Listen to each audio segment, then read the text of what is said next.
Okay, this is a reaction video. This is from Passport 2. Please click like, share, and subscribe for them, as well as down there for me. I would appreciate it. German police versus American police culture shocks. Let's see what this has to deal with. There are some pretty big differences between the police in Germany and in the US, and today we're going to take a closer look into why.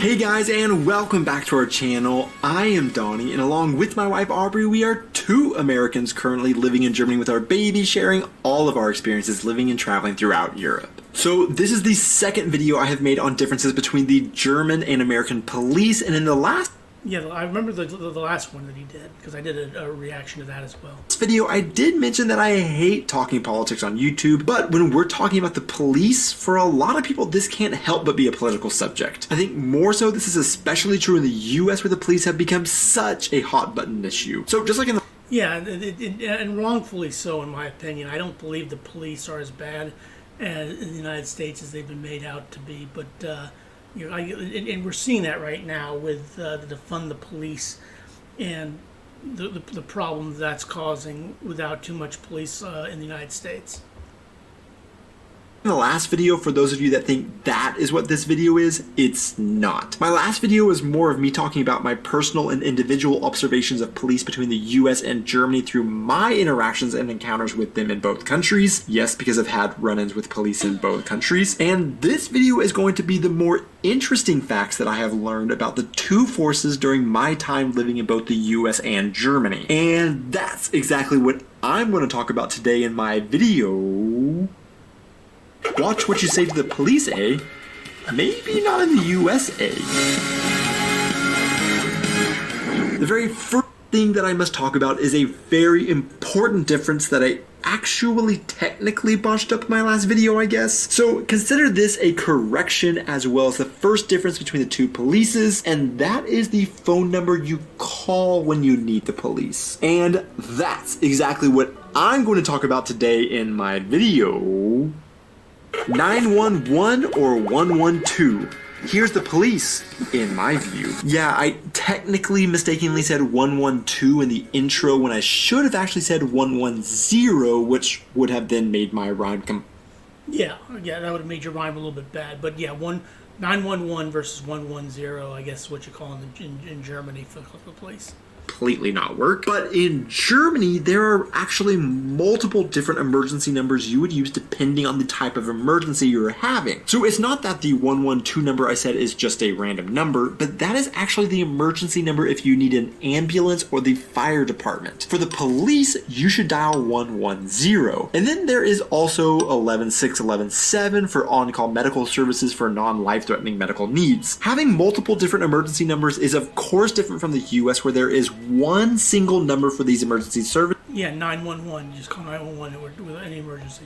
And that is simply 911. But an American who is used to having just one single emergency number might think like me and say, well, with multiple emergency numbers in Germany, what happens if someone needs the police and accidentally dials the wrong emergency number because they have to think about all those different options and remember which one to call? Well, from what I have read, that technically wouldn't really be an issue because the person you would talk to would make sure you still got the emergency service you need. In fact, 112 became the single European emergency number in 1991 because prior, most European nations had their own numbers for emergencies that were different, and as Europeans started traveling more internationally, it was important they were easily able to reach emergency services without having to know 100 different emergency numbers. And that makes sense. I think that makes sense, especially in Germany. Like if you go to France, you go to Spain, Switzerland, Italy, places like that, which are close to Germany, that you're able to use the same number to get emergency services. That makes perfect sense. For different countries. And according to the European Commission, you can call 112 from fixed and mobile phones to contact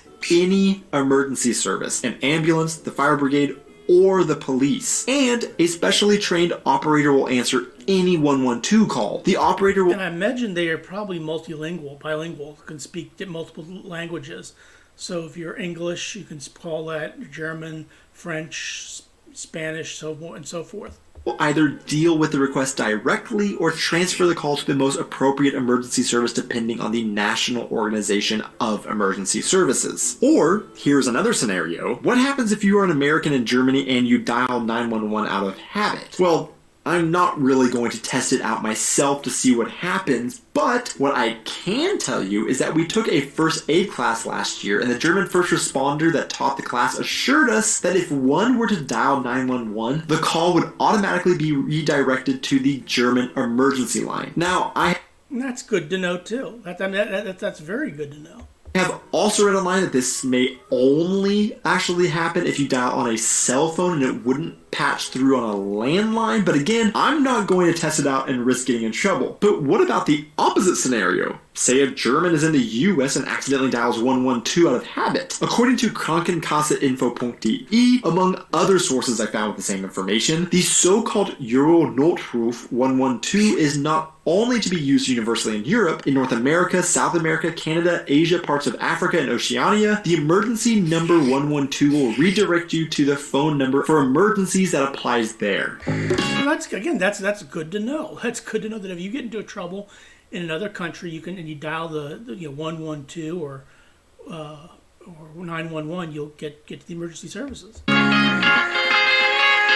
Is it a crime to watch this video and not hit the like and subscribe button if you're enjoying it? Technically, I don't think so, but it should be. So if you don't mind, go ahead and smash those like and subscribe buttons for me. Also, please click like and share and subscribe for me as well as for him. That would be good to do. Real quick shout out to all of our patrons over on Patreon that support our channel. I really want you guys to know how much I appreciate you doing that. As I mentioned, talking about the police is a very hot button topic, especially in the US, where many might actually even ask what the purpose of the police actually is anyways these days. Well, the police will often like to try and tell you what their purpose is through a motto. In the US, the motto to protect and serve for a police force varies from department to department, but the most commonly adopted motto originally comes from the LA Police Department, and it is to protect and to serve. In Germany, it does seem a little more complicated. If you ask a German what the motto of the police is, the motto you will hear most often is Die Polizei, dein Freund und Helfer. In English, the police, your friend and helper. What makes this kind of complicated is the origin of this phrase. I found that this is originally a phrase from the 1920s and then adopted by Heinrich Himmler, who... That is not exactly the best person to be, oh, good God, to help and unless you are, I'm not going to go there. But yeah, Heinrich Himmler. Push this phrase under the Nazis. I found an article from 1988 that explained, in the future, no one is supposed to say the police your friend and helper anymore. At least not the police themselves, who have been happy to use it as a self-congratulatory although it's a nice little phrase to have, but yeah, I understand where he's coming from. Adornment until now, because the slogan is historically prejudiced. Instead, I found that most police forces throughout Germany also have differing mottos like American police departments do, and for our state of Rheinland-Pfalz, I found that they seem to like to use the motto Dienst für und mit dem Bürger, or service for and with the citizens. Then, of course, there is the non-official slogan for the police for those that aren't particularly fans of the police that you see all over the place in both Germany and the US that I don't personally agree with. Neither do I. Cobb, which the police in Germany are actually trying to turn on its head this year by making it a all cops are beautiful slogan for recruitment. In the last video on police differences, we touched on the design of the police vehicles in each nation, as well as the differences in the sounds of the sirens utilized in both countries by the police. However, one difference we didn't touch on was the difference in the lights on the police vehicles. This actually is a very in the America it's like blue and red lights. Important difference to learn in the case that you see flashing lights behind you as you drive in both countries, because I can speak from experience that the first time I saw the flashing lights behind me in Germany, they didn't register to me immediately as an emergency vehicle because of how different they are from what I am used to emergency lights looking like in the US. So in the US, emergency vehicle lights depend on individual state statutes and extreme tactical... They're usually red and blue. I don't know how different they are in Germany or in other parts of the United States, because I usually see them as red and blue. Dynamics.com very simply lays out these varying statutes on their website. If we look at Oklahoma, where we are from and are most used to seeing police emergency lights, we see that all authorized law enforcement vehicles in Oklahoma are required to have red or blue lights that flash. Law enforcement agencies are also allowed to use a combination light setup that includes both red and blue lights that flash. Because of this, I would think for most Americans, red and blue lights, but in particular the red lights, represent emergency vehicles or the police. However, yeah, red and blue lights are for the police, and red lights are for like the fire truck and things like that. an interesting thing I feel like I started noticing more and more in the years leading up to us moving to Germany was non-emergency vehicles starting to use similar, if not the same, light schemes as police vehicles. For example, according to Oklahoma State statutes for wrecker trucks, in addition to the required amber rotating light, the wrecker may be equipped with a red or blue flashing light, or a combination of red and blue flashing lights for use only at the scene of an emergency. Maybe even more confusingly, Oklahoma statutes also allow rear-facing flashing red and blue lights on vehicles or machinery owned or operated by the Oklahoma Department of Transportation, the Oklahoma Turnpike Authority, or by any county when engaged in the performance of emergency work on the construction or maintenance of highways. So sometimes you'll be driving down the highway, think you see an emergency vehicle up ahead, but as you pass, it is just a construction crew fixing potholes on a highway or something. Yeah, that's kind of strange. I don't know if you need red or blue lights for that. Or another example of a non-emergency vehicle using a flashing red light are the famous American yellow school buses that are allowed to have. Yeah, those whenever you're going on a school bus, when it stops to let the kid out, the top lights, the red lights, will go off, and the red light on the stop sign will pull out, let you know that if you're behind the school bus, you have to stop, and if you're in front of the school bus, you have to stop as well. Flashing red lights to remind traffic around it to stop when loading or unloading children from the bus. So truly, the use of these blue and red lights really aren't all that strictly specific to just police vehicles or other emergency services in Oklahoma anymore. In Germany, rather than specifically red or the combination of blue and red lights being the color of choice for emergency vehicles, instead flashing blue lights are the norm. These flashing That's interesting. That's different. That's different from the United States. But I think you get the idea from the color of the lights. If you were driving in the from America, if you're driving in Germany, if you saw that, you would understand that that's probably the police. Blue lights also tend to be a little lighter of a blue than what I'm used to seeing in the US. According to German law, blue flashing lights together with the emergency horn may be used only when utmost haste is required to save human life or avert serious damage to health, avert a danger to public safety or order, pursue fugitives, or preserve significant property. And blue flashing lights alone may be used only by vehicles equipped with them and only to warn an accident or other emergency scenes during emergency operations or when escorting vehicles or close formations. So unlike, for example, in Oklahoma where you may have construction vehicles with flashing blue and red lights, German law is very specific about only vehicles that belong to the police, military police, federal police, customs service, the fire department, ambulances, etc. being allowed to use these flashing blue lights. There is one other specific type of light on German police vehicles that I mentioned in our last video about police differences that I will also add here as it fits this subject, and that is the red letters that police vehicles have on their front and rear in Germany. As I was pulled over by the police in Germany for the first and only time, the police car quickly moved in front of me and they lit up a sign that read "Bitte folgen." I don't know what "Bitte folgen" means, but that's another thing. In the United States, the police will pull up behind you. Okay, they will they'll get behind your car, flash the light, and have you pull over that way. In Germany, I know that they pull in front of you and have you do it that way.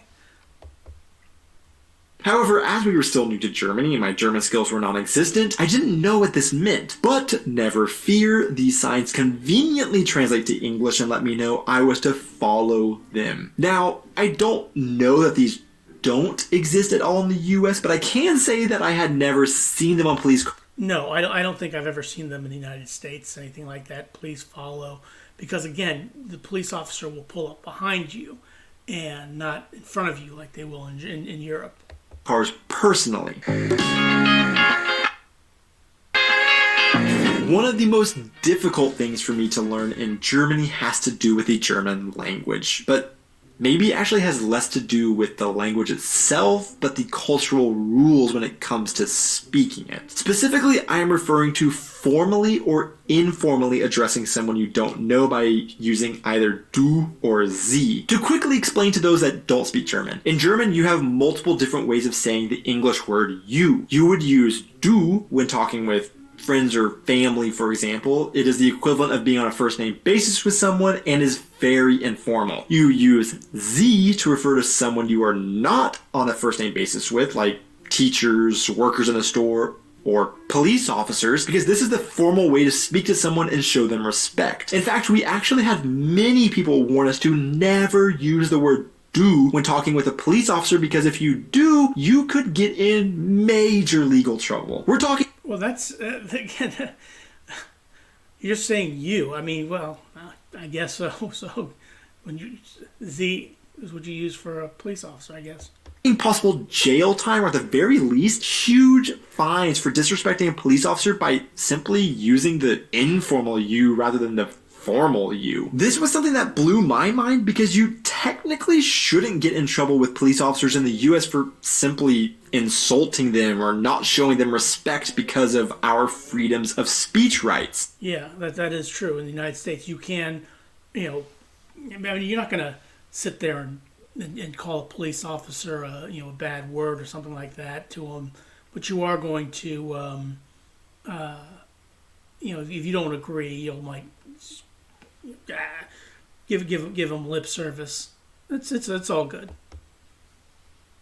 In the US, insulting someone is not illegal anywhere in this country. Insults are protected by the First Amendment. One of the main reasons for the First Amendment was drafted was so people could be protected from penalization for expressing their opinions, disapproval, or criticism of others and of those in authoritative positions. In 2013, the United States Court of Appeals even decided it was perfectly legal to flip the bird to a police officer. Now, just because you technically... And if you don't know what flip the bird means this, but giving the middle finger to the police officer. But that's, yeah, that is, I try not to, disrespect the police officers in any way, shape, or form. Even I've gotten two tickets in my life.